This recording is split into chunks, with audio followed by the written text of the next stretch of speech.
Langsung ke acara selanjutnya. Sebelumnya, ahlan wa sahlan kepada pemateri kajian kami malam ini, yaitu Ustadz Haris Abu Naufal Hafizahullah. Assalamualaikum Ustadz. Waalaikumsalam warahmatullahi wabarakatuh. Masya Allah, jazakallahu khairan Ustadz sudah menyempatkan waktunya untuk hadir pada malam hari ini. Wa iyyak barakallahu fiik. Barakallahu. Sebelumnya, Ana akan membacakan atau memperkenalkan pemateri kita pada malam hari ini, yaitu nama lengkapnya Ustadz Haris Abu Naufal, yaitu Mukhlis bin Muhammad Syam. Nama panggilannya Ustadz Haris Abu Naufal. Tanggal lahir beliau 1 April 1981. Nomor telepon dan alamat emailnya bisa dilihat di layar ya, teman-teman. Terus juga pendidikan beliau pertama itu SMP 4 Banda Aceh, lalu melanjutkan di SMAN 3 Banda Aceh, lalu melanjutkan lagi di Darul Hadis Damat Yaman. Lalu pekerjaan beliau saat ini, pertama, beliau merupakan dai dan pengajar pesantren As-Sunnah Masya Allah. di Aceh Besar. Terus yang kedua, beliau merupakan pembina dan pemateri Radio Syiar Tauhid Aceh. Yang ketiga, beliau juga merupakan pembina TV satelit, yaitu Media Sunnah Aceh TV. Terus yang keempat, beliau juga merupakan pembina dari KPMI Aceh.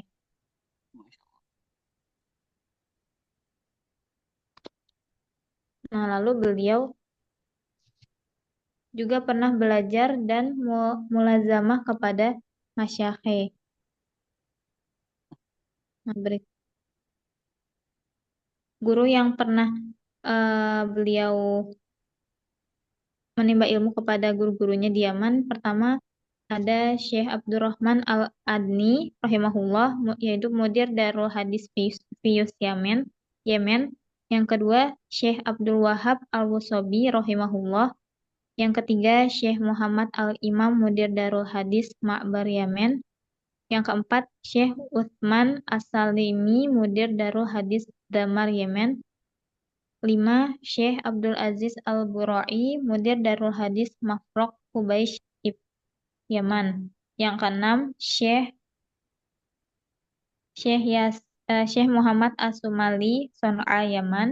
7. Syekh Yasin Al-Adni rahimahullah. Yang kedelapan, Syekh Abdullah Al-Mar'i, mudir Darul Hadramaut Yaman. Dan yang terakhir, Ali Rozihi. Meninggal gimana?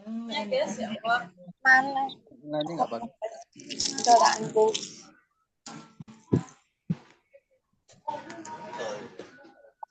Biografi materi kita pada malam hari ini.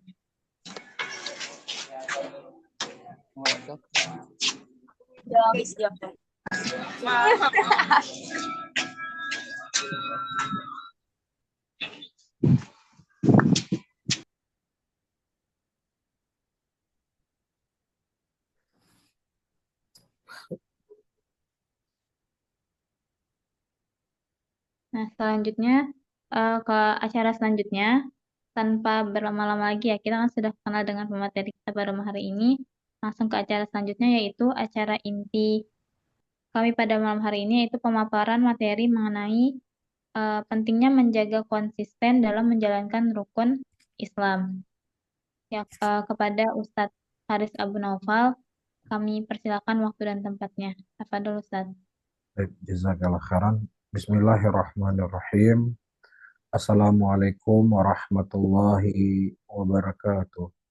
Waalaikumsalam warahmatullahi wabarakatuh. Warahmatullahi wabarakatuh. Alhamdulillah. Alhamdulillah hamdan katsira thayyiban mubarakan fih mubarakan alaih kama yuhibbu rabbuna wa yarda wa usalli wa usallim ala nabiyina al-karim Muhammadin وعلى آله وأصحابه ومن تبعهم بإحسان إلى يوم الدين. Saudara-saudaraku, kaum muslimin dan kaum muslimat rahimani wa rahimakumullah. Sebelum kita menyampaikan kajian di malam hari ini, Rasulullah Shallallahu Alaihi Wasallam menyebutkan di dalam hadisnya, la yashkurullah man la yashkurun nas. Tidaklah seseorang itu dikatakan bersyukur kepada Allah siapa yang tidak bersyukur kepada manusia. Oleh karena itu kami ingin haturkan terima kasih jazahullahu khairan kepada panitia yang telah memberikan kesempatan kepada kami untuk menyampaikan sepatah dua patah kalimat di malam hari ini. Mudah-mudahan apa yang mereka lakukan mendapatkan kemuliaan dan keutamaan yang dikhabarkan oleh Nabi Shallallahu Alaihi khairin falahu ajru fa'id. Barang siapa yang seseorang menunjuki sebuah jalan kebaikan, maka dia akan mendapatkan pahala dari orang-orang yang mengikuti kebaikannya. Amin. Ya Rabbal Alamin. Para hadirin dan hadirat yang dimuliakan oleh Allah, sebagaimana yang telah kita ketahui bersama, tema kajian kita di malam hari ini, kalau kita bahasakan dengan bahasa sederhana, yaitu tentang bagaimana seseorang bisa istiqomah di jalan Allah Subhanahu wa Ta'ala. Nah, sebelum kita berbicara jauh tentang istiqomah, ya, di antara bentuk kesuksesan yang paling terbesar, bahkan para ulama ketika mereka menerangkan dan menjelaskan ya tentang perwalian atau tentang karamah yang paling besar, karamah yang paling agung ketika seseorang berhasil ya menjalani kehidupan di dunia ini dengan segala terselamatnya dari segala macam fitnah dan kemudian dia masuk ke dalam surganya Allah Subhanahu wa Ta'ala. Ini merupakan nikmat yang paling besar, ini merupakan karamah yang paling besar. Allah Subhanahu wa Ta'ala menyebutkan tentang permasalahan ini dalam surat Fussilat ayat ke-30. Innal ladzina qalu rabbuna Allah thumma istaqamu tatanazzalu alaihimul malaikatu alla takhafu wa la tahzanu wa abshiru bil jannati allati kuntum tu'adun. Sesungguhnya orang-orang beriman mereka berkata, Rabb kami adalah Allah. Kemudian mereka istiqamah di jalan Allah Subhanahu wa Ta'ala sebagai bentuk konsekuensi keimanan dia kepada Allah Subhanahu wa Ta'ala. Nah, apa yang akan Allah berikan kepada orang-orang yang mereka istiqamah di dunia ini dalam menjalankan perintah Allah dan menjauhi larangan Allah? Yatatanazzalu alaihimul malaikatu. Allah Subhanahu wa Ta'ala akan menurunkan kepadanya malaikat. Dan kemudian malaikat itu memberikan kabar gembira kepadanya, alla takhafu wa la tahzanu. Jangan kau takut dan jangan kau bersedih. Dan berilah kabar gembira. Untuk siapa? Untuk orang-orang yang dulunya mereka istiqamah di jalan Allah Subhanahu wa Ta'ala. Ya, istiqamah dalam melakukan ketaatan kepadanya. Istiqamah dalam menjauhi larangannya. Istiqamah di dalam menerima segala bentuk takdirnya Allah Subhanahu wa Ta'ala. Ya, dengan apa Allah Subhanahu wa Ta'ala memberikan kabar gembira kepadanya? Bil jannah, dengan surga allati kuntum tu'adun, yang dulunya kalian itu dijanjikan oleh Allah, maka hari ini kabar gembira itu akan didengar oleh telinga orang-orang yang mereka istiqomah di jalan Allah Subhanahu wa Ta'ala. Ini menunjukkan kepada kita ini merupakan karamah yang paling besar. Ini merupakan karamah yang paling agung. Ya, ini merupakan wali di antara wali-wali Allah Subhanahu wa Ta'ala yang hakiki ketika mereka mampu untuk istiqamah di jalan Allah Subhanahu wa Ta'ala dan kemudian mereka menutup ya kehidupan di dunia ini di dalam ketaatan kepada Allah Subhanahu wa Ta'ala. Nah, adapun kajian kita di malam hari ini, ya kita akan membagi dengan beberapa pembahasan. Yang pertama, definisi tentang istiqomah. Yang kedua, kita akan menukilkan ucapan para sahabat atau ucapan para salaf kita terdahulu tentang apa itu istiqomah. Kemudian yang ketiga, kita akan membahas tentang ya apa kesimpulan ya dari istiqomah itu sendiri. Kemudian yang keempat, kita akan membahas tentang hal-hal yang akan membantu agar kita bisa istiqomah di jalan Allah Subhanahu wa Ta'ala. Para ulama ya mereka menyebutkan tentang definisi al-istiqomah adalah luzumu sunnati Rasulillah sallallahu alaihi wasallam. Ya, istiqomah mereka mengatakan adalah seseorang dia terus-menerus berada di atas sunnah Nabi Muhammad sallallahu alaihi wasallam. Ketika kita berbicara tentang agak di atas sunnah Nabi sallallahu alaihi wasallam, maka kita berbicara secara keseluruhan dari Islam itu sendiri. Dalam Islam itu ada perintah, dalam Islam itu ada larangan, dalam Islam itu ada berita yang dikhabarkan oleh Allah dan Rasulnya. Dalam Islam itu ada hukum ya yang Allah Subhanahu wa taala tetapkan. Ini perkara yang haram, ini perkara yang wajib, ini perkara yang mubah, ini perkara yang sunnah, ini perkara yang makruh. Dan juga dalam syariat itu ada ketetapan yang Allah Subhanahu wa taala tetapkan dalam hidup kita. Kita bahagia dan terkadang kita susah, terkadang kita dilapangkan rezeki oleh Allah, terkadang kita disempitkan rezeki oleh Allah, terkadang ada orang yang mencintai kita, menghibur kita, terkadang ada orang yang menjatuhkan kita, ada yang merendahkan kita, ada yang membuli kita. Demikianlah perjalanan kehidupan manusia terwarna dengan hal-hal yang saya sebutkan tadi. Nah, orang-orang yang mereka istiqomah, mereka selalu berpegang di atas ya apa yang telah digariskan oleh Allah Subhanahu wa taala di Rasulnya, ya menghambakan diri kepadanya ya dengan hal-hal yang telah saya sebutkan tadi. Maka kesimpulannya al-istiqomah idzan hiya dinu kulluhu. Maka istiqomah yaitu ketika seseorang mereka berada di atas agama Allah. Qul amantu billahi tsumma istaqim.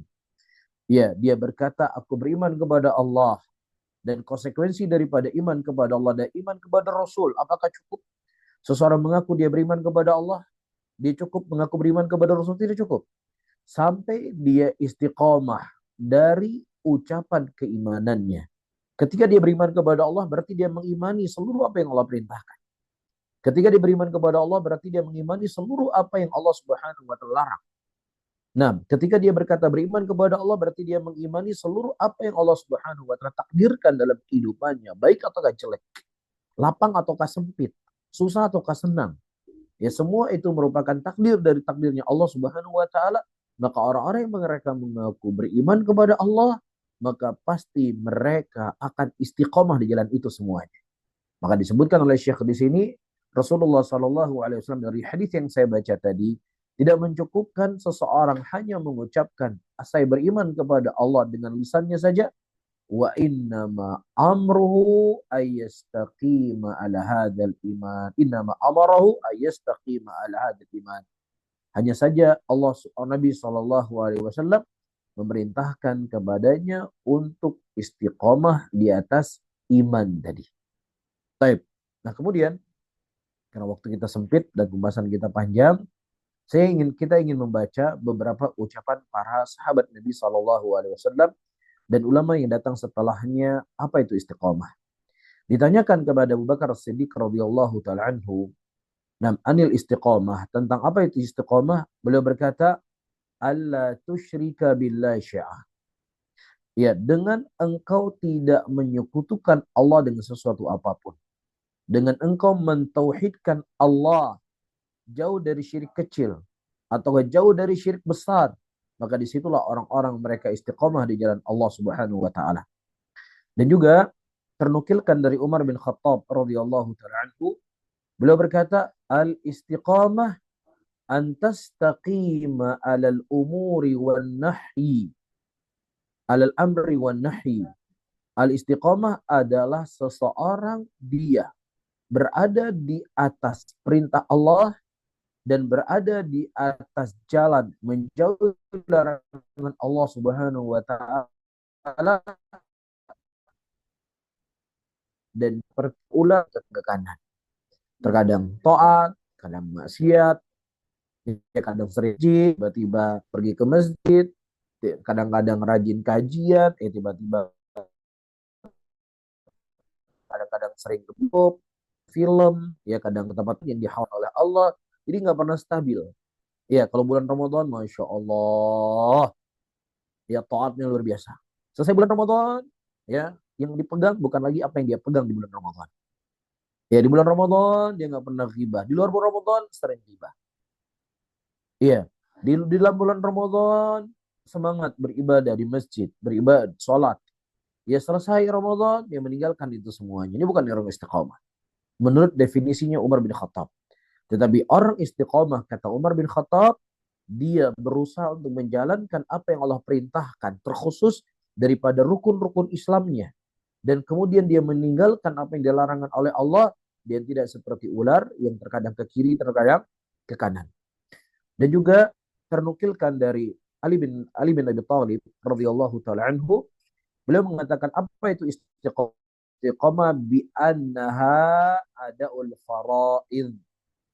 Ya, ketika seseorang dia menunaikan kewajiban-kewajiban Allah wajibkan kepadanya.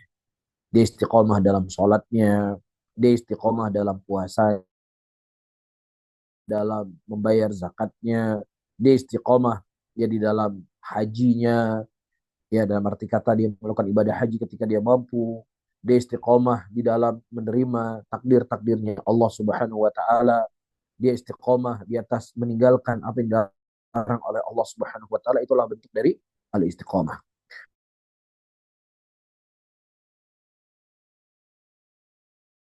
Sebutkan dari Alimah rahimahullahu taala berkata, al-istaqimu ala amrillah wa amilu bi ta'atihi wajtanibu ma'siyatahu.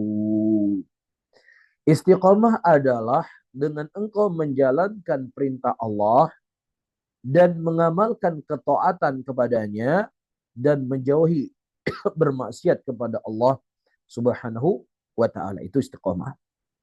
Dan juga sebentar.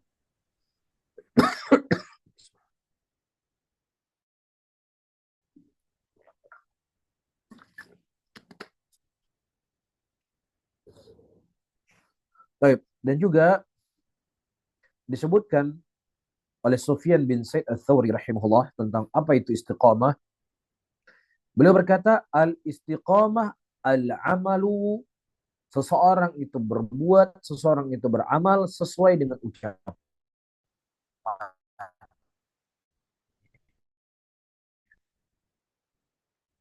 Dia ucap yang dia amalkan. Ya. Apa yang keluar dari mulutnya itu yang nampak ada warih.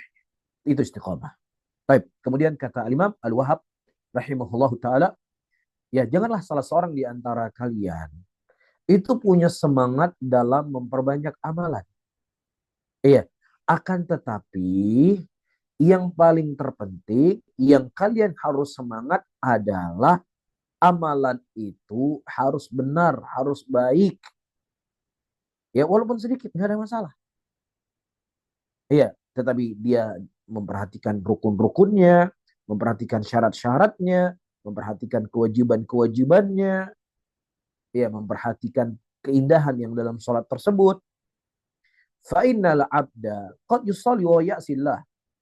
Karena ada seseorang, terkadang ada hamba, dia rajin sholat, akan tetapi dia tetap bermaksiat kepada Allah Subhanahu wa taala fi sholati, bahkan dalam sholatnya dia bermaksiat. Bergerak hal yang nggak perlu dia bergerak, lalai dalam sholatnya, dia sholat tapi dalam keadaan lalai, tidak dalam keadaan khusyuk. Dari awal sholat sampai akhir sholat dia menghayal dalam sholat. Atau dia sholat Allahu Akbar, dia bertakbir, dia menyebutkan Allah itu maha besar, akan tetapi tidak sesuai dengan apa yang dia ucapkan, dengan apa yang ada dalam hatinya. Dia mengucapkan Allahu Akbar dalam sholatnya, tapi ketika dia sholat ingin dipuji oleh orang, ingin disanjung oleh orang, hanya sekedar ada suara orang yang membuka pintu, yang kemudian dia memperindah sholatnya, mempercantik sholatnya, memperpanjang sholatnya. Ini ibadah. Ibadah itu adalah hal yang baik. Akan tetapi subhanallah, dia tidak menjaga hal-hal yang indah daripada ibadah itu sendiri, ikhlas kepada Allah Subhanahu wa taala. Jadi ini ucapan mesti dipegang baik-baik teman-teman semuanya. Ya, ibadah itu bukan dengan semangatnya engkau jangan hanya memperbanyak beramal. Akan tetapi yang paling terpenting bagaimana ibadah itu kita perindah. Perindah dalam arti kata kita sesuai tuntunan yang diajarkan oleh Nabi Shallallahu Alaihi Wasallam. Karena ibadah itu akan melahirkan kebaikan. Ibadah akan melahirkan keberkahan. Ibadah akan melahirkan ketenangan. Nah, kenapa orang-orang hari ini banyak beribadah, banyak berbuat kebajikan, banyak berbuat ketaatan kepada Allah Subhanahu wa taala, kan tetapi tidak bisa memberikan kebahagiaan dalam hidupnya, tidak membuat ketenangan dalam hatinya, tidak membuat ketenangan dalam keluarganya, tidak membuat ketenangan dalam masyarakatnya. Kenapa? Karena dia hanya sekedar fokus dengan ibadah sesuai dengan apa untuk hanya melepaskan tanggung jawab, tapi dia tidak mengetahui hakikat daripada ibadah itu sendiri. Sementara Allah Subhanahu wa taala mengatakan dalam Al-Qur'an, "Man amila salihan min dzakari aw untha wa huwa mu'min." Barang siapa yang beramal saleh dari kalangan laki-laki dan kalangan perempuan, maka mereka adalah orang-orang yang beriman dan Allah Subhanahu wa taala akan berikan kepada siapa? Kepada orang-orang yang mereka beramal saleh, orang-orang yang mereka melakukan ketaatan kepada Allah, kebaikan, ketenangan, kebahagiaan di dunia ini dan juga balasan nanti di akhirat kelak. Subhanallah. Ya, ini ucapan yang sangat indah. Kemudian disebutkan oleh Fudail bin Iyad rahimahullahu taala tentang apa itu istiqamah. Beliau mengatakan az-zuhdu fil faniyah war-rughbah fil baqiyah. Orang yang mustaqim, orang yang istiqomah itu adalah orang-orang yang dia itu zuhud. Ya, dia merasa cukup dengan apa yang akan hilang di dunia ini. Ya, dan dia punya semangat yang kuat untuk mendapatkan kehidupan akhirat. Ya, ketika diperhadapkan kepada dua hal, hilang darinya maslahat duniawiyah atau hilang darinya maslahat ukhrawiyah. Nah, kalau seandainya kesedihannya dia ya pada dunia yang hilang darinya, sementara hilang darinya kesempatan berbuat baik di akhir untuk akhiratnya, dia nggak pernah sedih, dia nggak pernah kecewa, dia nggak pernah menyesal, tapi penyesalannya dia, kesedihannya dia, dan seluruh pikirannya dia gunakan, dia telah hilang dari saya kemanfaat maslahat dari dunia saya ini, buat dia sedih. Maka orang seperti ini belumlah dikatakan sebagai orang-orang yang istiqomah di jalan Allah Subhanahu wa taala. Tapi orang-orang yang mereka istiqomah di jalan Allah, mereka tahu prioritas hidupnya mereka. Apa itu prioritas hidupnya mereka? Prioritas hidup mereka yang paling terpenting, jangan sampai akhirat saya yang rusak. Adapun dunia, kalaupun seandainya apa yang saya cari, apa yang saya cita-citakan, apa yang saya harap saya nggak dapat, ya cuma dunia. Atau saya jangan meninggalkan dunia ini. Apakah malam ini, ataukah besok pagi, ataukah minggu depan, ataukah bulan depan, ataukah tahun depan. Yang jelas, saya akan meninggalkan dunia ini. Walaupun hilang dari saya, ya bukan sesuatu hal yang perlu untuk buat saya tangisi. Nggak perlu hal yang buat saya harus kecewa. Tapi kalau seandainya hilang sesuatu kesempatan yang baik untuk akhirat saya, hilang, maka akan menjadi musibah besar buat saya. Karena itu merupakan kehidupan yang abadi, kehidupan yang selama-lamanya, yang saya tidak akan mungkin berbekal lagi kalau seandainya ajal kematian saya di dunia ini sudah menghampiri saya. Baik.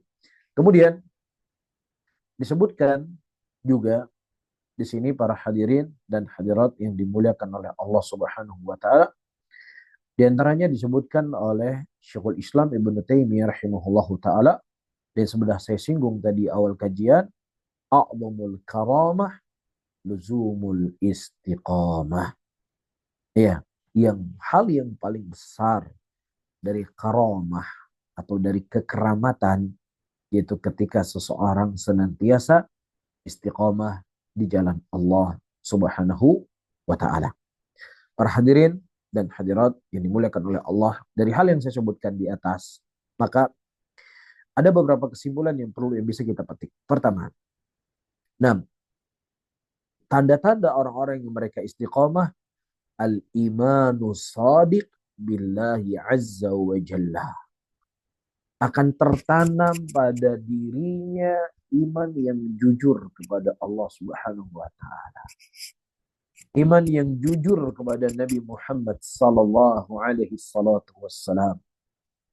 Ketika dia sedang beraktivitas dengan aktivitas yang diharamkan oleh Allah, yang diharamkan oleh Nabi sallallahu alaihi salatu wassalam, dia tahu itu hal yang enggak boleh. Dan dia juga tahu Nabi sallallahu alaihi wasallam mengkhabarkan dalam hadisnya, "Man taraka lillahi syai'an 'awwadallahu khairan." Barang siapa yang seseorang meninggalkan sesuatu karena Allah, Allah akan ganti yang lebih baik. Ya, akan tetapi kekhawatiran dia, kalau saya tinggalkan pekerjaan ini, saya mau makan apa besok, bagaimana dengan istri saya, bagaimana dengan anak-anak saya, ya bagaimana bulan depan, bagaimana tahun depan. apa yang harus saya makan, gimana saya mau kerja. Ya saya sulit dapat kerja kalau saya keluar kerja di tempat ini. Subhanallah.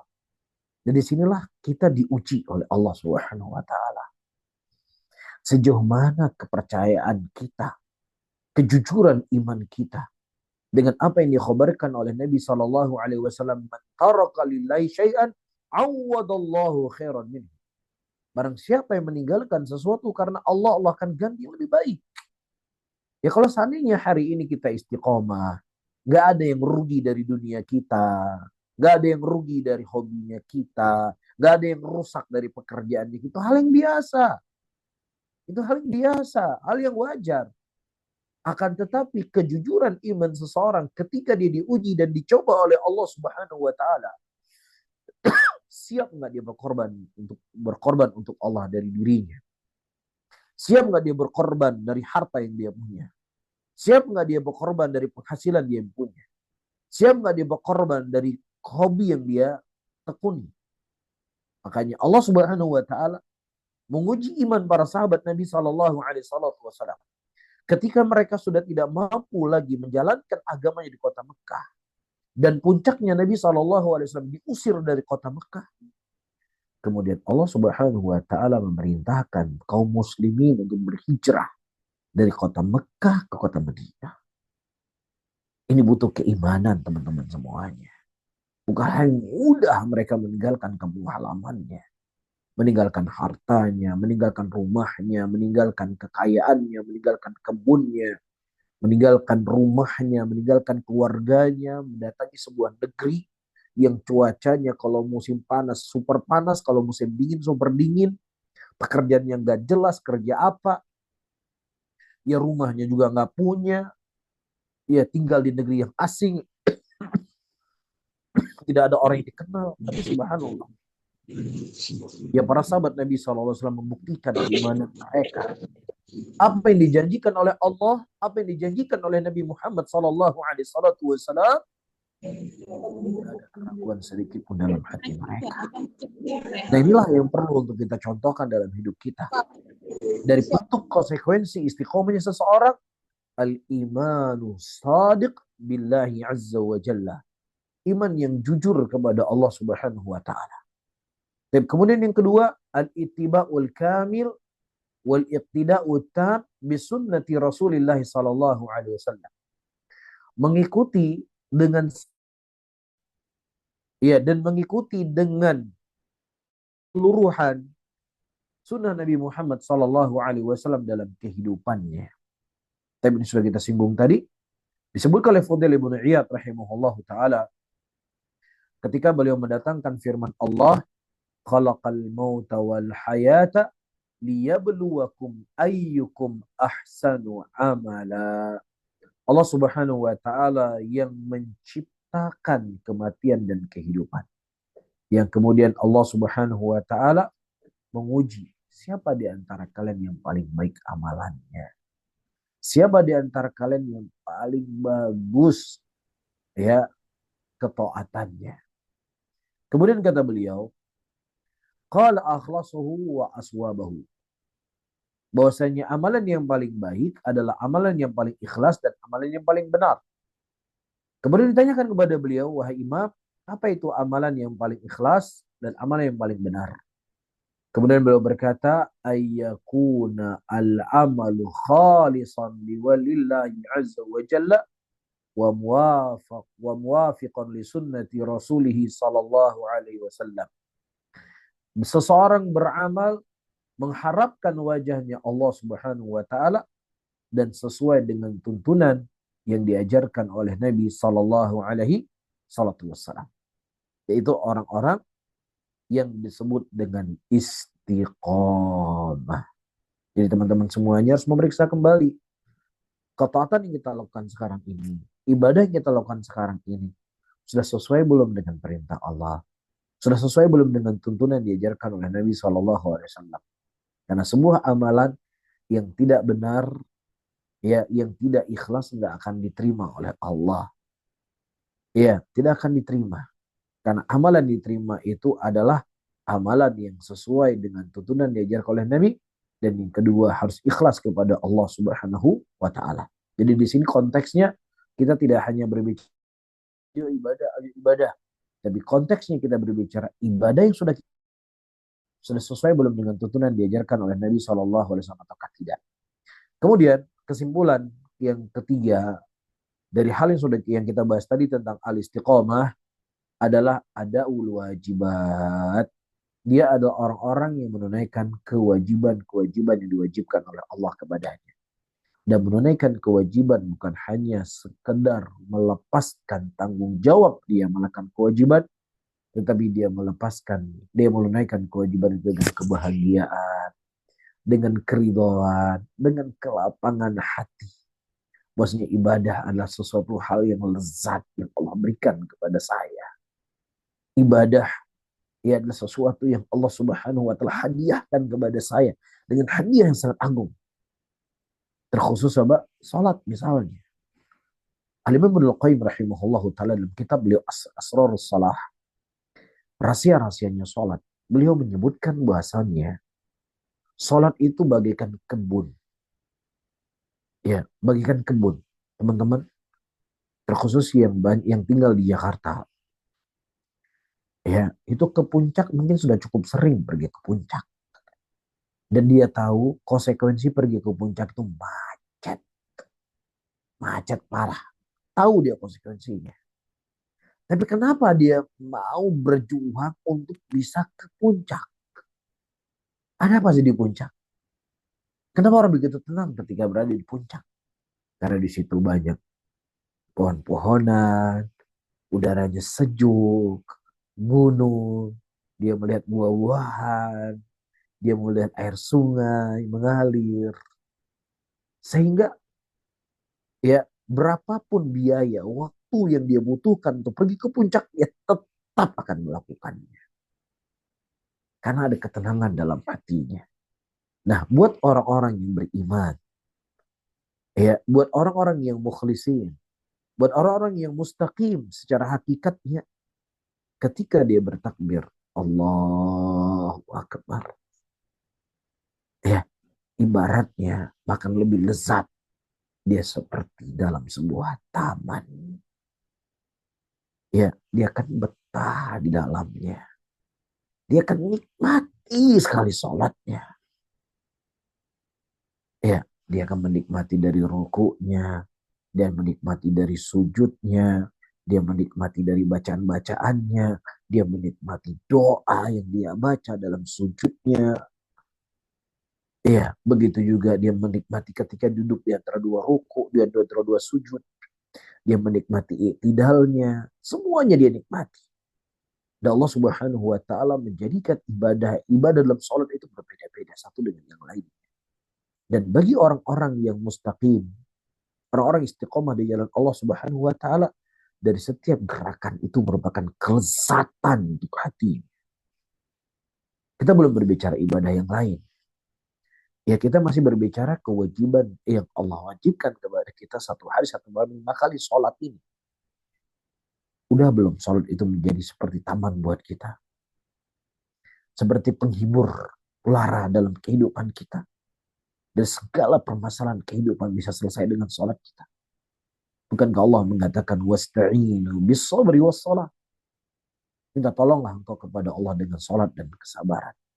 Dan kalau seandainya ketika kita sholat justru kita nggak tenang, bukan sholatnya kita yang salah, tapi sholatnya itu yang belum kita fahami hakikat dari sholat itu sendiri. Ya, sholat hanya sebatas melepaskan tanggung jawab. Makanya saya sebutkan tadi, seseorang ketika dia menunaikan sebuah kewajiban, dia menunaikan kewajiban itu dengan kelapangan, dengan keriduan, dengan kebahagiaan. Karena ini merupakan bingkisan yang paling berharga yang Allah Subhanahu wa taala berikan kepada hamba-hambanya.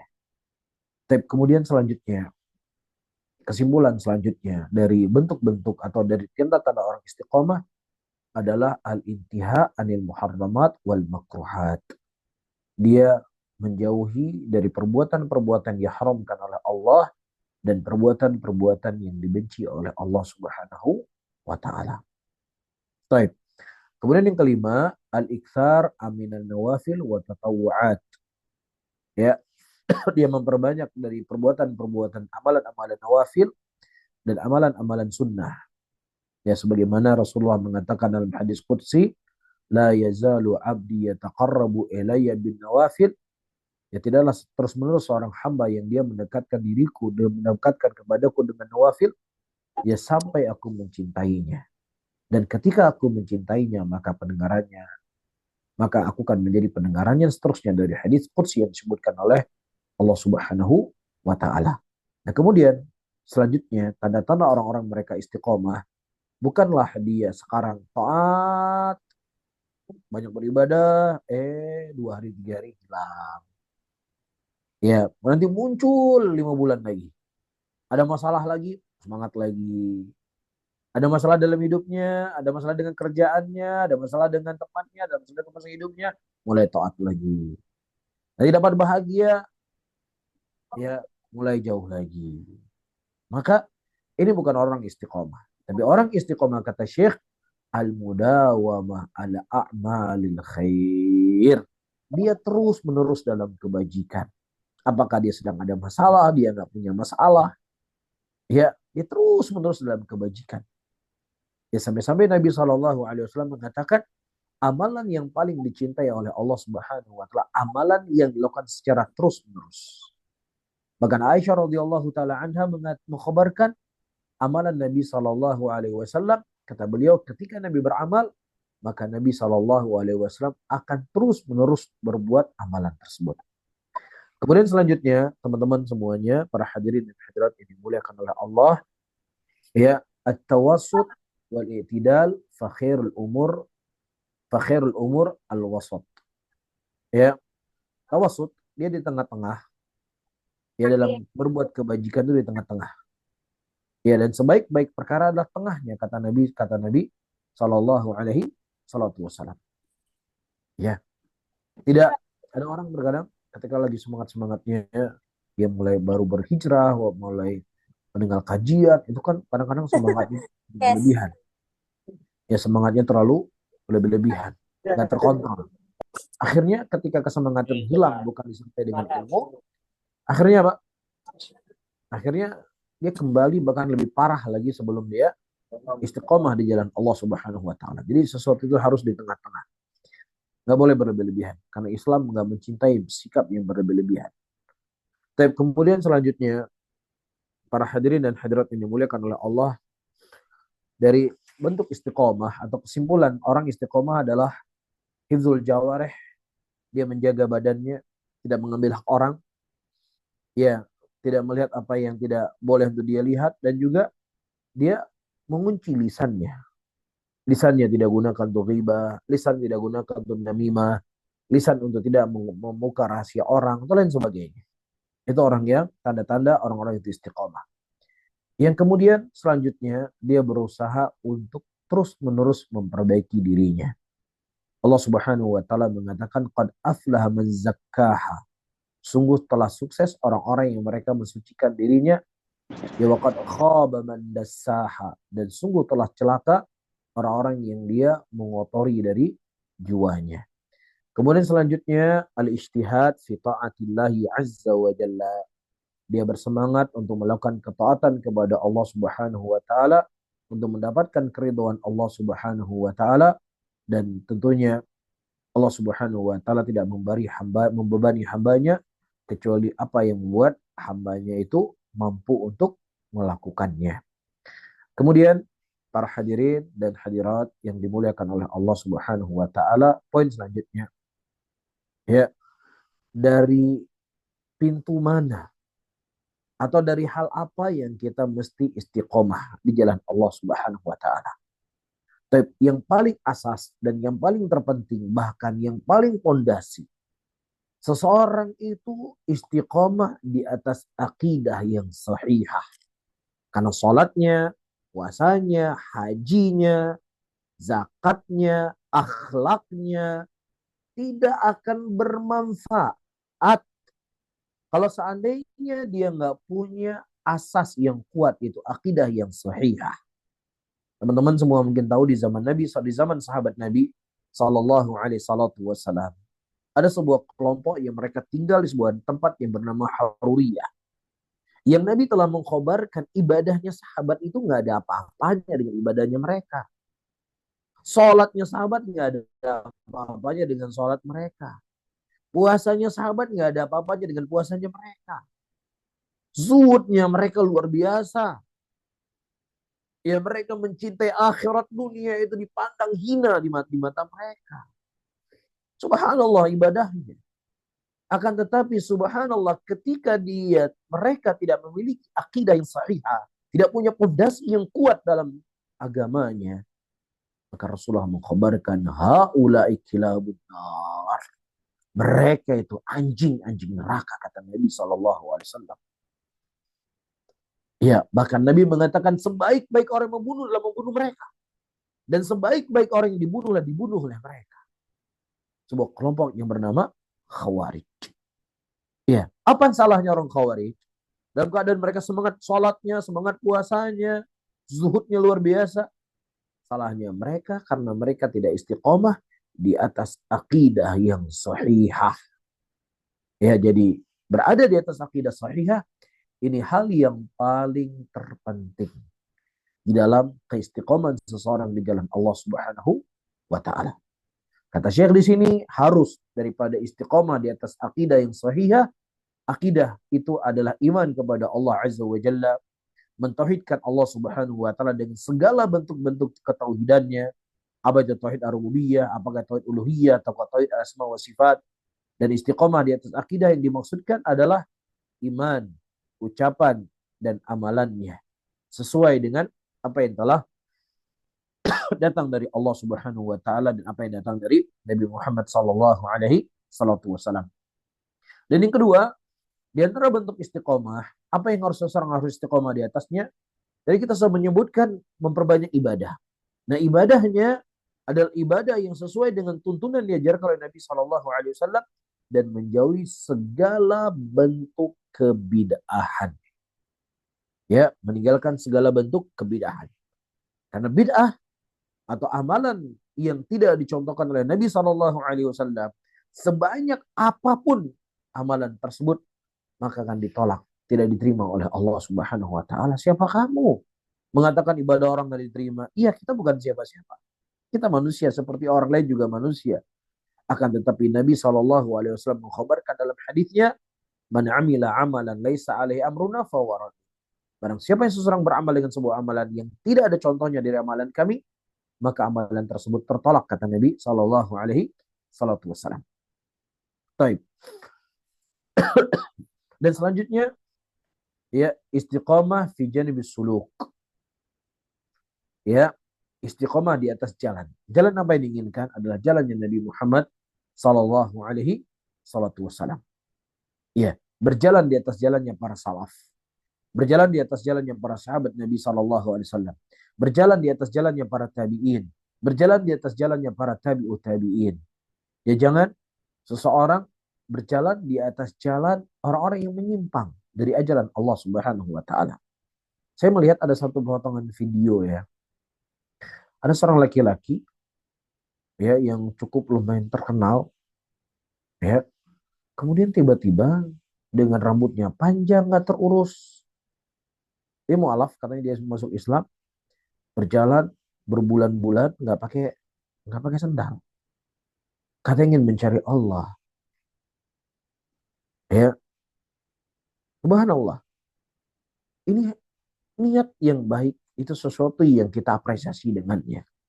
Tapi niat yang baik kalau seandainya jalannya nggak benar, maka ini tidak akan memberikan manfaat. Allah Subhanahu wa taala dan Rasulnya telah menerangkan dan menjelaskan kepada kita bagaimana cara kita mengenal Allah. Mengenal Allah itu melalui Al-Quran. Dengan kita mempelajarinya. Dengan kita mentadaburinya. Dengan kita mendalami bagaimana Rasul, para sahabat menafsirkan ayat-ayat tersebut. Kemudian kita berusaha praktekkan dalam kehidupan kita. Iya, kemudian kita baca buku-buku para ulama. Kita menuntut ilmu bagaimana amalan Rasulullah. Bagaimana cara beliau mengenal Allah. Bagaimana beliau menanamkan kecintaan kepada Allah di tengah-tengah para sahabatnya. Para sahabat Nabi Shallallahu Alaihi Wasallam adalah orang-orang yang mereka cinta dengan akhirat. Mereka siap mengorbankan apapun akhirat mereka untuk akhirat mereka. Tapi juga mereka ada pedagang, mereka ada pengusaha sukses. Ya tetap mereka berada di kota Madinah, mereka berada di rumah mereka, dan kalaupun mereka perlu keluar, mereka akan keluar. Ya, dan disebutkan dalam hadis wanita-wanita di zaman Nabi Shallallahu Alaihi Wasallam mereka menceritakan tentang istri suami-suami mereka. Ada yang ceritakan penampilannya menarik, jenggotnya wangi, bajunya bagus. Wanita-wanita di zaman Nabi menceritakan hal yang demikian. Jadi bukan berarti orang ketika dia mencari Allah, kemudian dia harus compang-camping, dia harus meninggalkan dunia, dia nggak bekerja, dia menyiksa dirinya. Tidak. Tidak demikian. Maka disinilah seseorang ketika dia ingin beribadah, ingin mendekatkan diri kepada Allah, hal yang paling terpenting, dia mesti istiqomah di atas jalan suluk yang benar, yaitu jalannya Nabi Muhammad Sallallahu Alaihi Wasallam dan para sahabatnya. Dan tentunya itu bisa diketahui dengan cara kita menuntut ilmu agama, mempelajari Al-Quran, mempelajari Sunnah Rasulullah, mempelajari buku-buku para ulama yang telah mereka wariskan kepada kita semuanya. Kemudian para hadirin dan hadirat ini dimuliakan oleh Allah Subhanahu wa taala, hal yang terakhir karena waktu kita tidak banyak, ya, apa hal-hal yang bisa membantu kita agar bisa istiqomah di jalan Allah Subhanahu wa taala. Yang pertama, seseorang nggak mengandalkan kekuatan dirinya, mengandalkan kesemangatan dia dalam melakukan kebaikan, akan tetapi dia harus, ya, bermohon kepada Allah Subhanahu wa taala. Dia harus memperbanyak doa kepada Allah Subhanahu wa taala. Doa ini merupakan hal yang paling terpenting. Ia akan membantu seseorang bisa istiqomah di jalan Allah Subhanahu wa taala. Dan di antara hal yang menunjukkan pentingnya untuk kita berdoa, iya, seorang hamba nggak bisa lepas dari Allah. Dalam sholat kita minimal 17 kali kita baca ihdinas siratal mustaqim. Ya Allah, tunjukilah kami kepada jalan yang lurus. Minimal 17 kali. Kalau orang nggak baca doa ini dalam sholatnya, dia nggak sah. Nggak sah sholatnya. La sholata liman lam yaqra' bi fatihatil kitab. Tidak ada sholat bagi orang yang tidak baca Al-Fatihah. Ihdinas siratal mustaqim adalah bagian dari Al-Fatihah yang wajib untuk dibaca. Ini menunjukkan bahwasanya manusia itu nggak bisa lepas daripada yang namanya doa. Dia harus selalu berdoa kepada Allah. Maka Nabi Shallallahu Alaihi Wasallam sebagaimana diceritakan dari Ummu Salamah radhiyallahu taala anha dan juga istri-istri beliau yang lain, yang paling banyak Nabi Shallallahu Alaihi Wasallam berdoa kepada Allah, ya muqallibal qulub, tsabbit qalbi ala dinik. Wahai zat yang membolak-balik hati manusia, kokohkanlah aku di atas agamamu. Kemudian yang kedua, teman-teman semuanya, ya, hal-hal yang akan membantu seseorang itu istiqomah di jalan Allah Subhanahu wa taala, dia itu thiqah. Dia itu yakin, percaya dengan pertolongan Allah Subhanahu wa taala. Dan tidak akan ada kemudaratan yang dia dapatkan. Siapa saja yang mereka istiqomah di jalan Allah Subhanahu wa taala. Iya, dan bukan berarti ketika seseorang itu mati, dibunuh misalnya, diperangi, ya, kemudian kita katakan wah ini efeknya nggak ada. Karena memang seorang hamba muslim ketika mereka berbicara tentang maslahat, mereka tidak hanya berbicara maslahat yang itu sifatnya hari dunia saja, tapi juga mereka berbicara maslahatnya itulah maslahat ukhrawiyah yang paling penting. Ya, karena kehidupan dunia ini tempat ujian, tempat cobaan yang Allah Subhanahu wa taala menguji manusia dengannya. Tapi orang-orang yang mereka istiqomah di jalan Allah Subhanahu wa taala, maka ya setelah kehidupan dunia ini mereka tidak pernah lagi akan merasakan kesengsaraan. Mereka akan selalu dalam keadaan bahagia. Semakin besar ujian yang didapatkan di dunia ini, maka semakin tinggi kedudukannya di akhirat kelak. Ketika Rasulullah SAW sakit, yang sakit itu membuat beliau meninggal. Kemudian datang Fatimah radhiyallahu taala anha mengatakan, wahai abada, wahai ayahku, ya begitu banyak ujian dan cobaan yang kau dapatkan, wahai ayahku. Kemudian kata Nabi SAW, wahai Fatimah, Setelah itu Nun, macam-macam tuh maka gak ngomong gak bawa kan gara bah. Pas tadi bab dua itu. setelah ini bapakmu tidak akan pernah lagi merasakan kesengsaraan. Subhanallah. Ya, jadi seseorang di dunia bisa saja dia ada mudarat yang didapatkan. Akan tetapi hatinya memang kelihatan, dalam fisiknya kelihatan menyakitkan. Tapi hatinya itu dalam keadaan tenang. Dia mengharapkan pertolongan Allah. Ridho dengan segala keputusan Allah Subhanahu wa Ta'ala. Ya, dan segala kesengsaraan dia di dunia ini, di akhirat ketika Allah masukkan dia sekejap ke dalam surga, maka semua kesengsaraan yang pernah dia lewati di dunia ini, semuanya itu terlupakan. Baik. Kemudian selanjutnya, di antara hal-hal yang akan membantu seseorang agar bisa istiqomah di jalan Allah, dia menikmati sholat yang dilakukan, menikmati ibadah yang dia kerjakan, adalah menyibukkan diri untuk menuntut ilmu syar'i. Ya, karena ilmu itu merupakan supir atau ilmu itu merupakan pemimpin dari amalan yang kemudian diikuti setelahnya. Makanya Allah mengatakan fa'lam annahu la ilaha illallah wastaghfir li dzambik. Ketahuilah bahwasanya tidak ilah yang berhak disembah kecuali Allah dan mengampunlah engkau kepada Allah Subhanahu wa taala. Kemudian selanjutnya dari cara seseorang agar bisa istiqomah di jalan Allah Subhanahu wa taala, dia harus menyadari bahwasanya Allah Subhanahu wa taala itu melihat segala gerak-geriknya. Apakah dalam keadaan dia bersendirian ataukah dalam keadaan terang-terangan, ketika dia bersama teman-temannya, bersama keluarganya, bersama manusia, Allah Subhanahu wa taala melihat apa yang dilakukan. Sehingga dia tanamkan itu pada dirinya, bahwasanya Allah Subhanahu wa taala itu selalu memperhatikan dirinya. Kemudian di antara hal yang akan membantu seseorang istiqomah di jalan Allah Subhanahu wa taala adalah dia menjihadi dirinya, hawa nafsunya. Dia melawan syaitan. Ya, dan dia itu kemudian tidak lalai dengan hal-hal yang tidak penting. Dan dia selalu muhasabah setiap waktunya. Ya, setiap waktunya dia mesti muhasabah. Apa yang telah dia lewati, apa yang telah dia lakukan, apa yang telah dia kerjakan. Ya, dan kemudian selanjutnya dia memperbanyak membaca Al-Quranul Karim. Ya, kemudian memperbanyak berzikir kepada Allah Subhanahu wa taala, dan kemudian dia bersemangat untuk menjaga keselamatan hatinya dan menjauhi hal-hal yang bisa merusak daripada hatinya, dari penyakit ria, dari penyakit nifak, ya dari penyakit was-was, dan juga dia menjaga dirinya dari kesemangatan tomak kepada dunia yang berlebihan, ujub, merasa diri lebih hebat, sombong, angkuh, panjangnya angan-angan. Maka ini semuanya akan menjauhkan seseorang dari istiqomah di jalan Allah Subhanahu wa taala. Dan kemudian sering-sering dia duduk dengan para ulama, dengan para guru, dengan para kiai yang mengajarkan kepada kita Al-Quran, mengajarkan sunnah. Ya, jangan kita lepas dari mereka, duduk bersama mereka, bersabar dengan mereka.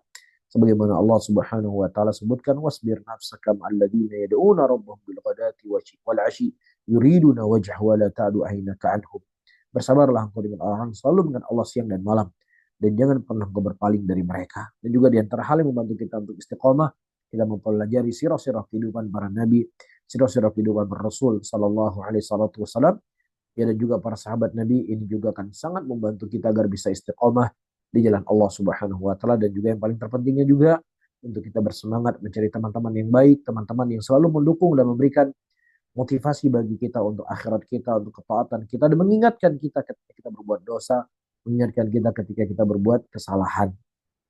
Nah, kemudian diantaranya juga ayyuhal hadirun wal hadirat yang dimuliakan oleh Allah Subhanahu wa taala, ada rasa takut dan kekhawatiran pada dirinya, dia menutup kehidupan dunia ini dengan su'ul khatimah.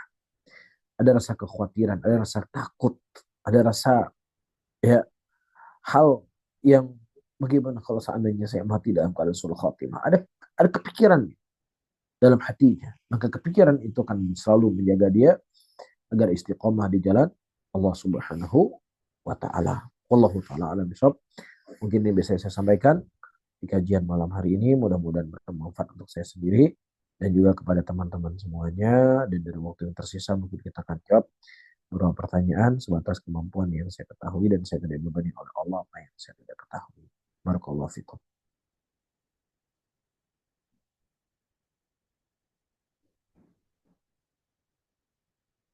Masya Allah. Jazakumullahu khairan pada Ustadz Haris Abu Naufal yang telah memberikan pemaparan yang sangat lengkap, terutama materi tentang pentingnya kita menjaga konsisten dalam menjalankan rukun Islam, sehingga kita bisa mendapatkan banyak bekal untuk diaplikasikan nanti dalam kehidupan sehari-hari. Eh, bagi teman-teman yang ingin bertanya kepada Ustadz Haris Abu Naufal, dipersilahkan boleh untuk menggunakan fitur raise hand-nya atau tidak mungkin bisa dengan mengetik di kolom chat. Tafadhol.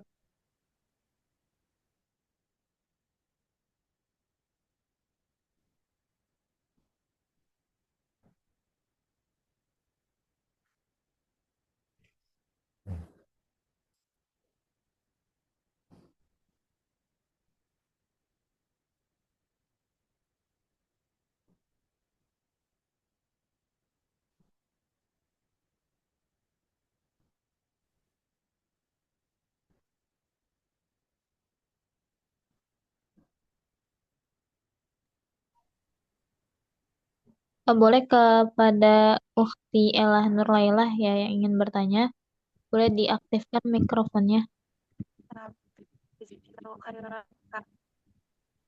Atas kesempatan ini. Assalamualaikum warahmatullahi wabarakatuh, Ustaz. Waalaikumsalam warahmatullahi wabarakatuh. Semoga Allah memudahkan urusan Ustaz dan keluarga. Karena Amin. izin Ustaz, Anda sendiri baru belajar, salah satunya yaitu memperbaiki sholat.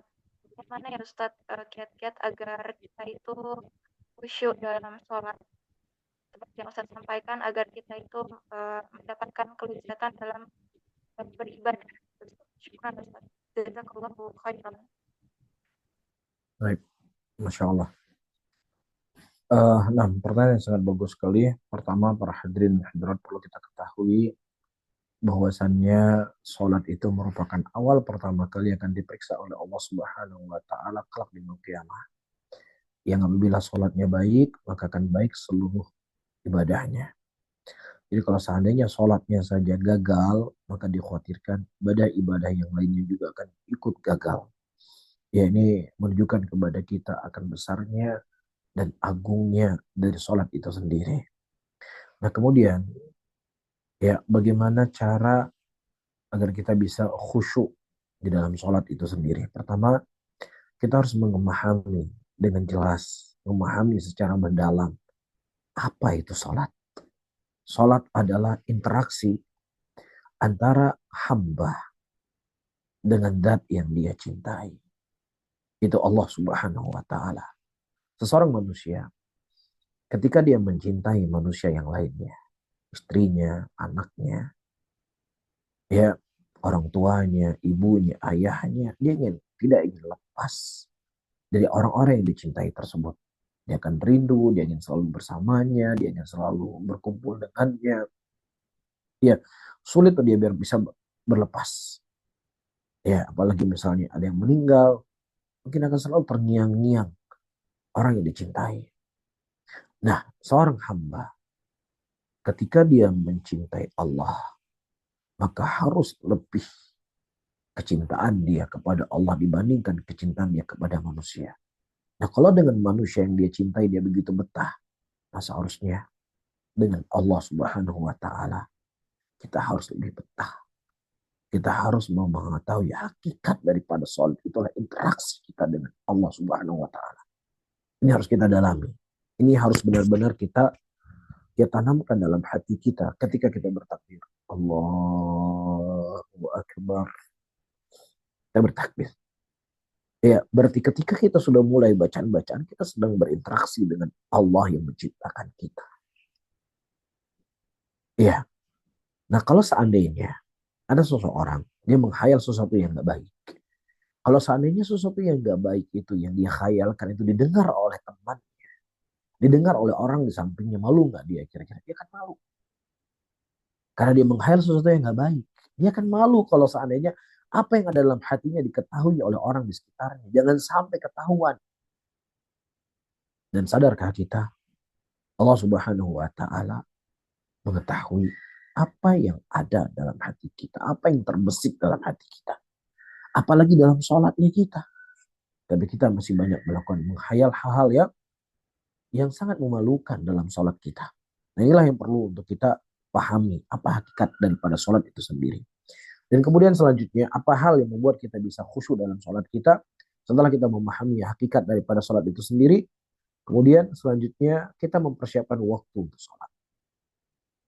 Ya, kita mempersiapkan waktu untuk sholat. Ya, misalnya kita pergi ke masjid atau yang sholat di rumah. Ya sebelum waktu sholat dia sudah persiapan. Ya dia berusaha untuk sholat sunnah dulu. Dia berdoa kepada Allah. Jadi ada persiapan-persiapan yang dilakukan sholatnya. Ketika dia dengan persiapan yang matang tadi. Kemudian dia bertakbir. Allah Akbar. Maka akan ada kelezatan di dalam takbirnya tersebut, dalam sholatnya tersebut. Dia akan merasa khusyuk. Jadi kalau seandainya seseorang sholatnya selalu dalam keadaan terburu-buru, ya sementara dia meninggalkan kerjaan yang lagi sibuk-sibuknya, kemudian dia pergi untuk sholat, ya sudah. Dari awal dia takbir sampai dia akhir dia takbir, itu isinya kerjaan tadi.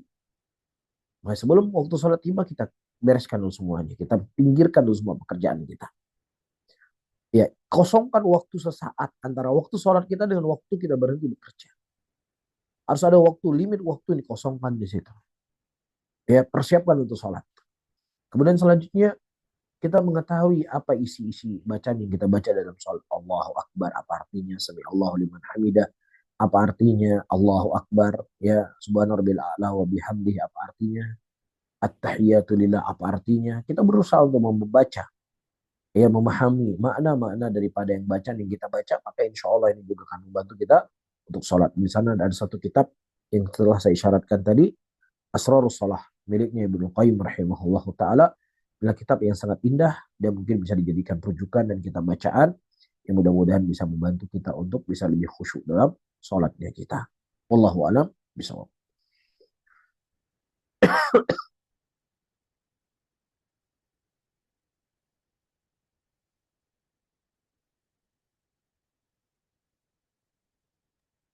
Masya Allah, syukran Ustaz atas jawabannya. Baik. Ada yang tanya lagi, yang raise hand ya, kepada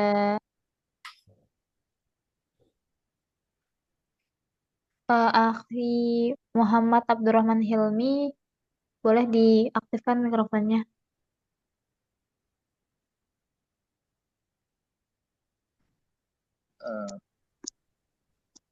Assalamualaikum warahmatullahi wabarakatuh. Ustaz, Waalaikumsalam warahmatullahi wabarakatuh. Allah yubarik fikum. Jazakumullah khairan Ustaz atas materinya tadi. Izin bertanya Ustaz, kiat-kiat untuk dikala kita futur apa yang agar kita tetap istiqomah bagaimana ya Ustaz? Baik. Syukran jazakumullah khairan. Baik, barakallahu fiik. Nah, para hadirin dan hadirat yang dimuliakan oleh Allah, kita ketahui bahwa Nabi SAW mengatakan bahwa setiap amalan itu ada masa semangat-semangatnya dan di tengah masa-masa semangatnya itu ada masa futurnya. Dan barang siapa yang futurnya itu di atas sunnahku maka dia akan mendapat petunjuk. Tapi kalau seandainya futurnya itu bukan di atas sunnahnya Rasulullah maka dia akan celaka. Nah hadis ini bukanlah dijadikan sebagai landasan, bukanlah dijadikan sebagai alasan. Wah kata Nabi setiap amalan itu ada masa futurnya. Iya. Masa futurnya itu kan pengecualian. Pengecualian. Jadi masa istiqomahnya itu lebih banyak, masa futurnya itu terkadang datang. Tapi kalau seandainya orang terus menerus futur, ya kemudian dia membenarkan kefuturannya dengan hadis yang kita sebutkan tadi, maka ini sesuatu pemahaman yang salah dan keliru. Nah, kita fokus dengan pertanyaan ditanya oleh saudara kita tadi. Nah, bagaimana cara ketika kita berada dalam kefuturan tadi? Nabi SAW telah memberikan kepada kita solusi. Solusinya kata Rasulullah, barang siapa yang seorang masa futurnya itu di atas sunnahku, maka dia akan mendapatkan petunjuk. Ada saatnya orang ketika dia beramal dengan amalan A, ada masa-masa yang dia itu mungkin bosan, ada masa jenuh. Maka di tengah-tengah kejenuhannya dia ya beralih kepada sunnah yang lainnya. Ya, misalnya beralih ke sunnah yang lainnya, dia baca sirah kehidupan para sahabat, dia baca sirah kehidupan para ulama, ya membaca buku-buku sejarah, ya buku peperangan yang terjadi di zaman Nabi dan di zaman setelahnya. Maka ini akan memberikan motivasi kembali dia untuk berbuat kebajikan. Kemudian yang kedua, dia bisa mendatangi gurunya, mendatangi ustadznya, mendatangi siapa yang bisa dia datangi dari orang soleh. Sebagaimana Ibnu Qayyim rahimahullah ta'ala menceritakan ketika kami mendapatkan kesempitan atau mendapatkan kekurangan semangatan dalam hidup kami. Kemudian kami mendatangi guru kami Syekhul Islam Ibnu Taimiyah rahimahullah ta'ala. Dan kemudian kami menanyakan kepada beliau, minta nasihat kepada beliau. Kemudian naik kembali semangat kami. Naik kembali semangat kami. Ya, ini juga di antara hal yang membuat kita bisa sembuh dari penyakit futur. Dan yang ketiga, kita paksa untuk menuntut ilmu. Ya, tidaklah seseorang itu futur kecuali karena hatinya itu kosong dan hatinya lalai dari kebajikan. Ya, maka di tengah-tengah diterjang badai kefuturan tadi yang bisa kena siapa saja. Maka dia jangan ya berada di titik itu, tapi dia harus paksa. Saya harus hadir di pengajian, saya hadir di majelis ilmu. Ya, apakah online atau offline, saya harus hadir, saya paksa. Nah, kita paksa, teman-teman semuanya, insya Allah. Apa yang tadi kita rasakan, kekurangan semangatan itu akan membuat kita akan lebih semangat. Dan kemudian kita berteman dengan teman-teman yang soleh. Ya, jauhi dosa, jauhi maksiat, banyak beristighfar kepada Allah Subhanahu wa Ta'ala. Ini juga dari hal-hal yang akan menyembuhkan penyakit kefuturan tadi. Wallahu a'lam bishawab. Dan di sana banyak hal yang lainnya. Dan waktu yang singkat, mungkin saya cukupkan dengan apa yang telah saya sebutkan tadi. Wallahu a'lam bishawab.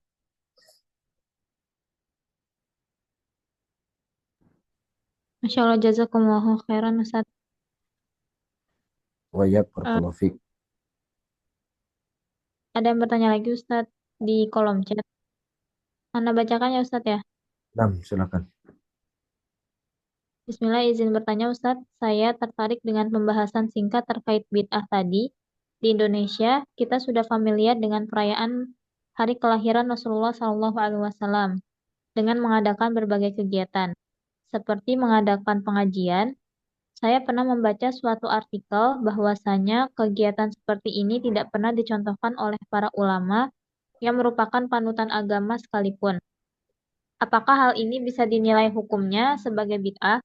Dan jika iya, apakah berarti kegiatan-kegiatan perayaan tersebut tidak ada nilainya? Baik, Masya Allah. Pertanyaan yang bagus. Pertama, para hadirin dan hadirat yang dimuliakan oleh Allah. Kita mesti memahami dulu beberapa hal yang penting. Yang pertama, kita harus tahu apa posisi kita dalam agama ini dan apa posisinya Nabi kita Muhammad Sallallahu Alaihi Wasallam dan tentunya Allah Subhanahu Wa Taala sebagai zat yang menurunkan syariat. Ya. Nah, ketika kita memahami posisi kita masing-masing, maka disitulah kita akan memahami hal yang banyak dalam perkara agama ini. Pertama, Allah Subhanahu Wa Taala lah yang menurunkan agama ini. Allah memiliki kekhususan. Di antara kekhususan Allah Subhanahu Wa Taala mensyariatkan mana yang ibadah, mana yang bukan ibadah, mana yang ketaatan, mana yang bukan ketaatan. Mana yang harus dilakukan, mana yang nggak dilakukan, mana yang diperintahkan, mana yang dilarang. Itu adalah hak mutlak miliknya Allah Subhanahu wa Ta'ala. Makanya Nabi Allah Ibrahim alaihissalam ketika beliau selesai membangun Ka'bah bersama dengan Nabi Allah Ibrahim, bersama Nabi Allah Ismail, dan keduanya berdoa kepada Allah Subhanahu wa Ta'ala setelah Ka'bah itu dibangun. Arina manasikana wa tub alaina innaka antat tawwabur rahim. Ya Rabb, kami perlihatkanlah kepada kami bagaimana cara manasik kami di tempat ini.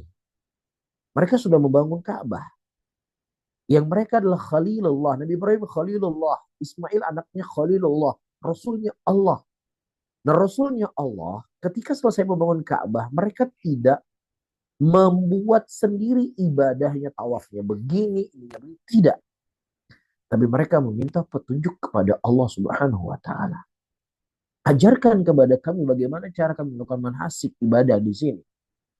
Nah, kalau seandainya Nabi Allah Ibrahim alaihissalam masih memohon kepada Allah, meminta kepada Allah agar mencontohkan kepada beliau, memperlihatkan kepada beliau, menurunkan ilmu kepada beliau bagaimana cara beribadah, maka tentunya siapa lagi kita yang kedudukan kita sangat jauh dari kedudukan Nabi dan Rasul, sangat jauh dari kedudukan Nabi Allah Ibrahim alaihissalam.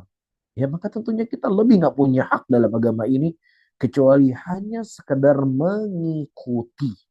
Demikian juga wanita-wanita di zaman Nabi Shallallahu Alaihi Wasallam. Ketika mereka mendatangi Rasulullah dan berkata, ya Rasulullah, kaum laki-laki mereka selalu berkumpul dengan engkau, belajar dengan engkau. Mereka bisa bertanya apa saja dengan engkau. Oleh karena itu, jadikan kepada kami satu hari ya Rasulullah, ajarkan kepada kami bima 'allamakallah.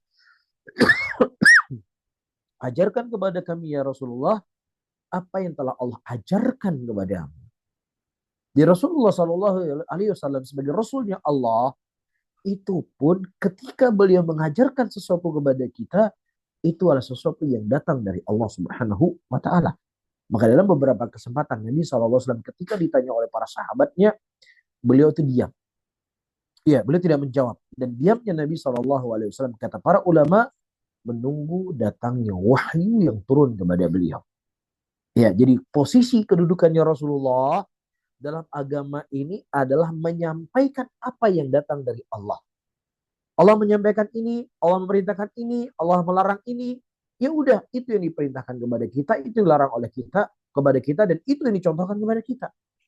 Nah, kalau seandainya Rasulullah posisinya beliau adalah hanya sekedar penyampai risalah dari Allah Subhanahu wa Ta'ala, maka tentunya kita bukan siapa-siapa.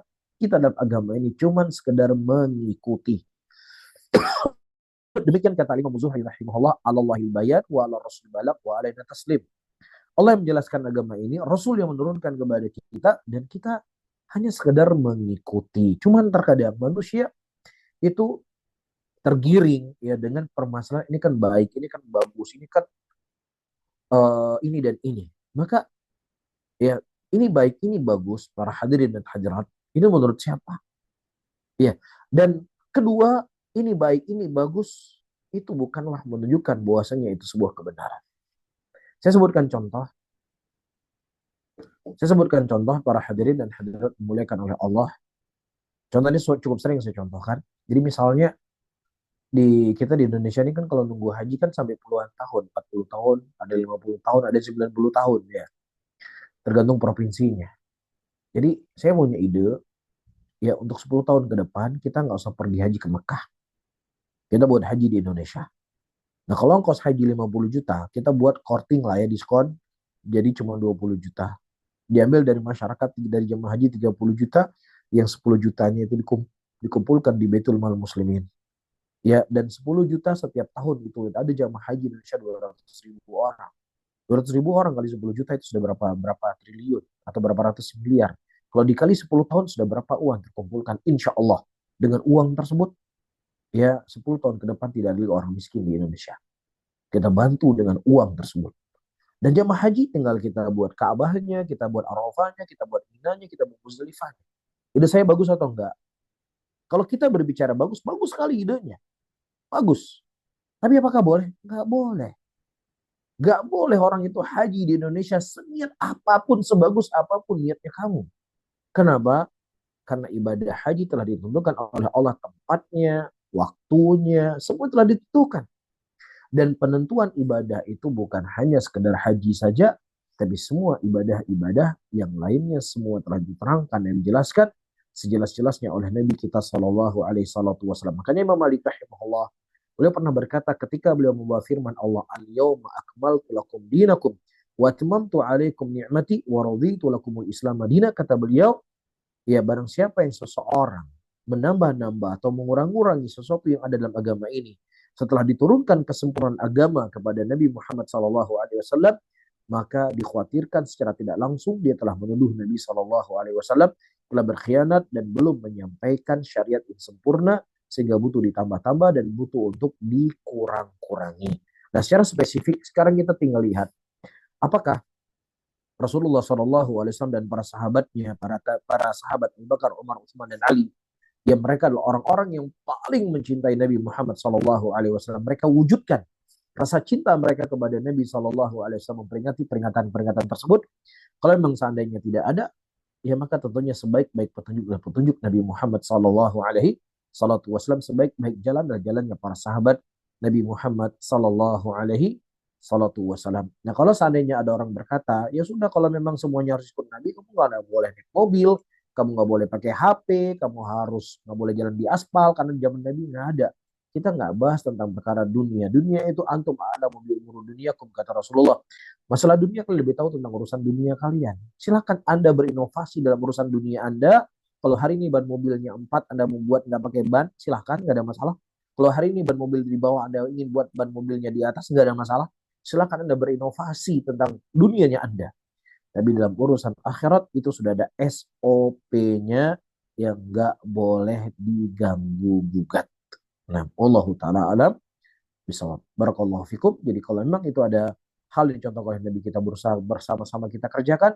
Jadi kalau seandainya itu sesuatu yang nggak ada dicontohkan oleh Nabi Shallallahu Alaihi Wasallam, ya maka kita meninggalkan dan kita mewujudkan wujud cinta kita kepada Nabi Shallallahu Alaihi Wasallam seperti apa yang telah dicontohkan oleh para sahabat Nabi Shallallahu Alaihi Wasallam. Karena kalau seandainya seseorang mengatakan cara kita mencintai Nabi nggak perlu dalil cara kita mencintai Nabi, perlu kita ketahui. Orang-orang Nasara itu sangat mencintai Nabi Isa alaihissalam, sangat mencintai Nabi Isa. Sehingga ketika kecintaan mereka kepada Nabi Isa tidak disertai dengan ilmu, kemudian mereka mengangkat kedudukan Nabi Isa alaihissalam, ya sampai kedudukan ketuhanan. Ya mereka mengatakan Isa itu sebagai anak Allah. Dan mereka terjatuh dalam kekufuran karena apa? Karena mereka mencintai tidak disertai dengan ilmu. Jadi pentingnya seseorang dalam mencintai sesuatu dan terlebih mencintai Nabi Shallallahu Alaihi Wasallam itu harus disertai dengan ilmu. Karena Nabi telah mengatakan dalam hadisnya, jangan kalian berlebihan kepadaku dalam mencintaiku. Ya seperti orang-orang Nasara telah berlebihan untuk mencintai Isa ibnu Maryam, tapi katakanlah aku adalah hambanya Allah dan Rasulnya Allah. Dan saya tegaskan kembali, saya tidak mengatakan orang yang memperingati acara-acara tersebut sebagai wujud cinta kepada Nabi mereka kafir. Naudzubillah, tidak. Saya tidak mengatakan demikian. Yang saya katakan, ketika kita mencintai Rasulullah Sallallahu Alaihi Wasallam, tetapi kita mengatakan mencintai Nabi itu mesti dengan ilmu. Dan ilmu tersebut adalah apa yang datang dari Nabi Sallallahu Alaihi Wasallam dan apa yang telah diperhatikan oleh para sahabat Nabi Sallallahu Alaihi Wasallam. Wallahu a'lam bishawab. Jazakumullah khairan, Ustaz. Afwan Ya. Ustaz, masih pertanyaan lagi. Anda bacakan kembali ya Ustaz ya. Silakan. Assalamualaikum Ustaz. Bismillahirrahmanirrahim. Saya ingin sedikit curhat Ustaz tentang sholat. Apakah sholat dalam keadaan menutup mata itu tidak diperbolehkan Ustaz? Karena saya pribadi sendiri terkadang waktu sholat itu kadang menutup mata. Bahwa teman saya juga bilang tidak sah ketika sholat menutup mata. Mohon pencerahannya Ustaz. Syukron. Baik, pertama saya tidak tahu apakah orang yang menutup mata itu sholatnya tidak sah. Ya, saya tidak tahu, tetapi ini sesuatu yang sifatnya terlarang. Kenapa saya katakan terlarang? Karena sunnah yang datang dari Nabi kita Muhammad SAW, seseorang ketika dia sholat maka matanya itu tertuju ke arah sujudnya. Ya, demikian yang dipraktekkan oleh Nabi SAW. Nah, kalau seandainya ada orang berkata, saya lebih khusyuk sholat kalau saya tutup mata saya. Kita katakan bahwa Nabi telah mencontohkan kepada kita sesuatu yang paling sempurna. Nabi telah mencontohkan sesuatu yang paling baik untuk kita. Nabi telah mencontohkan hal-hal yang akan membantu kita untuk khusyuk dalam sholat kita. Dan bersama dengan itu Nabi SAW ketika beliau sholat, beliau melihat arah tempat sujud. Ya, maka sebaik-baik petunjuklah petunjuk Nabi Muhammad SAW, maka tinggalkanlah ia menutup mata dalam sholat, tapi dia melihat tempat sujudnya, dan kemudian dia memahami sholat seperti kesimpulan yang telah saya sebutkan tadi, beberapa hal yang akan membantu kita agar bisa istiqomah atau bisa khusyuk dalam sholat kita. Wallahu a'lam. Jazakumullahu khairan Ustaz. Satu pertanyaan lagi. Bismillah. Assalamualaikum Ustaz. Waalaikumsalam warahmatullahi wabarakatuh. Semoga Ustadz dan keluarga selalu dalam lindungan Allah Ta'ala. Ya. Izin bertanya. Pertama, apakah ada perkara atau suatu hal yang membatalkan syahadat kita, baik yang tersengaja atau tidak, terutama dalam kondisi atau keadaan terpaksa atau dipaksa? Yang kedua, dan bagaimana cara bertaubat dan memperbaikinya? Syukran Ustadz. Baik, Masya Allah. Para hadirin dan hadirat yang dimuliakan Allah. Nah, ya di sana para ulama kita telah menyebutkan nawaqidul Islam, hal-hal yang membatalkan keislaman. Sebagaimana dalam sholat ada hal yang membatalkan sholat, dalam wudhu ada yang membatalkan wudhu, dalam nikah ada hal yang membatalkan nikah, demikian juga dalam syahadat kita sebagai seorang muslim ada hal-hal yang itu ya bisa menggugurkan keislaman kita. Ada sebagian orang yang pada waktu itu mereka ikut perang bersama Nabi Shallallahu Alaihi Wasallam, sangat jauh dan sangat berat, itu perang Tabuk. Ya kemudian di tengah perjalanan pulang karena kejenuhan dan kebosanan mereka karena perjalanan yang panjang tadi, akhirnya mereka bercanda. Mereka bercanda mengolok-olok Nabi Shallallahu Alaihi Wasallam dan para sahabatnya. Kemudian ya turunlah ayat Al-Quran di mana Allah mengatakan, Qul abillahi wa ayati wa rusuli kuntum tastahzi'un la ta'tadiru qad kafartum ba'da imanikum. Apakah kepada Allah, kepada ayatnya dan kepada Rasulnya kalian memperolok-olok, sungguh tidak ada udur bagi kalian yang kalian telah kafir dengan apa yang telah kalian ucapkan tersebut. Naudzubillah. Ya, orang-orang yang pernah melihat wajah Rasul, berjihad bersama Rasul, bisa kufur, bisa keluar dari Islam, murtad dari agama ini karena dia mengolok-olok Nabi Muhammad Sallallahu Alaihi Wasallam. Nah, ini hal yang perlu kita khawatirkan dan hal yang perlu untuk kita pelajari dalam kehidupan kita sehari-hari. Karena banyak sekali orang-orang terkadang membuat candaan ayat Quran, membaca ayat Quran, membaca hal-hal yang sifatnya tentang adabnya Allah, adab kubur dibuat main-main, adab neraka dia buat main-main, ya, dan lelucon-lelucon yang mereka buat dalam urusan agama ini, maka naudzubillah, ya ini perbuatan-perbuatan yang bisa mengeluarkan kita dari Islam. Karena agama seseorang itu dikatakan sebagai seorang muslim ada bentuk pengagungan dan perendahan dirinya kepada Allah. Nah, ketika dia sudah mengolok-olok agama Allah, maka tidak ada pengagungan dalam hatinya kepada Allah Subhanahu wa taala. Nah, kalau seandainya lambang negara, ya sesuatu yang agung dalam negara, orang nggak boleh main-main, maka tentunya dalam perkara agama itu harus lebih orang itu tidak boleh main-main. Jelas ya? Maka ketika seseorang itu terpaksa itu punya kaidah yang disebut oleh para ulama. Di antaranya pada waktu itu ada seorang sahabat Nabi Shallallahu Alaihi Wasallam yang dipaksa untuk mengucapkan kalimat kufur. Dan pada waktu itu ya pisau sudah ada di lehernya. Kemudian di situ kalau dia tidak mengucapkan kalimat kekufuran, maka dia akan dibunuh. Maka ini dikatakan orang yang dipaksa. Ya orang yang dipaksa. Maka orang seperti ini adalah uzurnya. Tapi kalau seandainya, awas ya, kalau kamu nggak murtad, kalau kamu nggak olok-olok agama, saya bunuh besok ya kamu ya. Atau saya bunuh kamu nanti sore ya. Sementara nanti sore dia bisa pergi, dia bisa lapor polisi, dia bisa berlindung, dia bisa lari ke ujung dunia sana. Ya maka di sini tidak ada hal yang terpaksa. Jadi maksudnya kaidah terpaksa dan dipaksa itu ada kaidahnya dalam agama, tapi secara hukum asal siapa saja mereka berbuat hal-hal yang bisa meruntuhkan agamanya, istihza kepada agama atau hal-hal yang lainnya yang bisa membatalkan keislamannya, maka dia harus bertobat kepada Allah Subhanahu wa taala dengan tobat nasuha. Ya dia memperbaiki telah apa yang dia rusak, ya dan dia berniat untuk tidak mengulangi kembali ucapan-ucapan tersebut, perbuatan tersebut. Ya dan kemudian dia memperbanyak beramal soleh ya untuk menutupi segala kekurangan-kekurangan yang telah dia lakukan. Wallahu taala alam bisawab. Barakallahu fikum.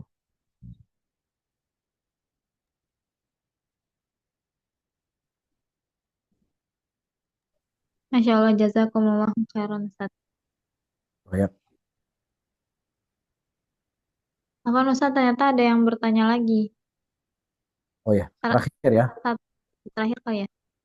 Ya. Bismillah, izin bertanya, apakah doa khusus untuk menjaga kekonsistenan kita dalam melakukan ibadah? Syukran Ustaz, jazakumullahu khairan. Baik, nah banyak sekali doa-doa yang bisa kita baca. Di antaranya adalah doa yang diajarkan oleh Nabi Shallallahu Alaihi Wasallam dalam sholat beliau. Nabi Shallallahu Alaihi Wasallam membaca Allahumma a'inni ala dzikrika wa syukrika wa husna ibadatik. Allahumma a'inni ala dzikrika wa syukrika wa husna ibadatik. Ya Allah, bantulah aku ya Allah untuk bisa bersyukur kepadamu, beribadah dengan baik kepadamu, dan ya Allahumma ini ala dzikrika, untuk bisa mengingatmu, beribadah dengan baik kepadamu dan bersyukur kepadamu. Ya ini banyak-banyak baca doa seperti ini. Mudah-mudahan Allah Subhanahu wa taala selalu membantu kita ya dari ketaatan kepadanya. Wallahu a'lam bishawab.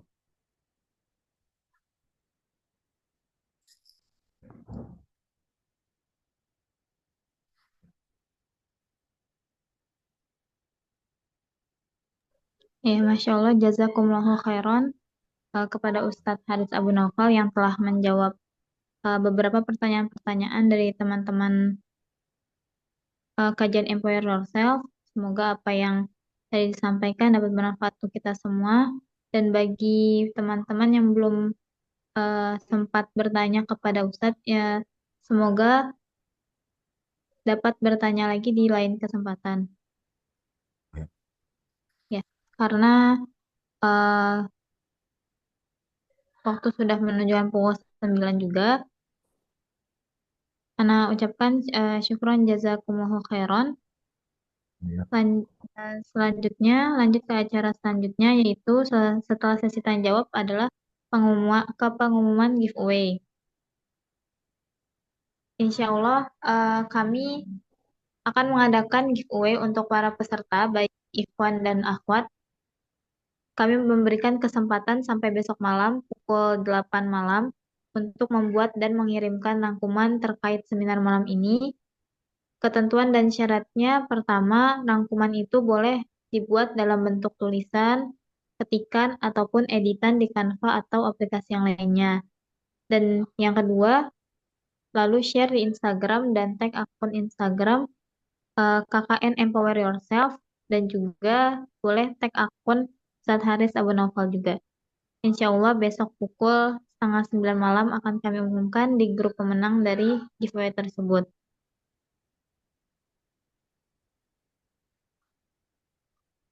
Ya, Alhamdulillah kita sudah sampai ke penghujung acara. Jazakumullahu khairan untuk Ustadz Haris Abu Naufal yang telah menyempatkan waktunya untuk berbagi ilmu kepada kita semua. Semoga ilmu yang sudah diberikan tadi dapat menjadi pahala jariah untuk beliau dan bermanfaat untuk kita semuanya. Amin. Juga semoga dengan adanya kajian ini dapat lebih meningkatkan iman kita kepada Allah Subhanahu wa Ta'ala. Dan juga jazakumullah khairan. Terima kasih atas partisipasi dan perhatian teman-teman semuanya terhadap kajian malam ini. Semoga acara kita hari ini dapat bermanfaat dan dapat menjadi inspirasi bagi kita semua. Dan terakhir juga terima kasih Ana ucapkan juga kepada seluruh panitia yang telah mensukseskan acara ini sehingga acara ini dapat berjalan lancar sampai akhir acara. Saya pribadi dan juga mewakili panitia yang bertugas pada malam hari ini menyampaikan mohon maaf atas salah kata dan perbuatan selama kajian ini berlangsung. Akhir kata, mari kita tutup kajian ini dengan membaca hamdalah dan doa kafaratul majelis. Alhamdulillah, asyhadu an la ilaha illa anta, astaghfiruka wa atubu ilaik. Syukran jazakumullahu khairan. Wassalamualaikum warahmatullahi wabarakatuh. Waalaikumsalam Waalaikumsalam warahmatullahi warahmatullahi wabarakatuh.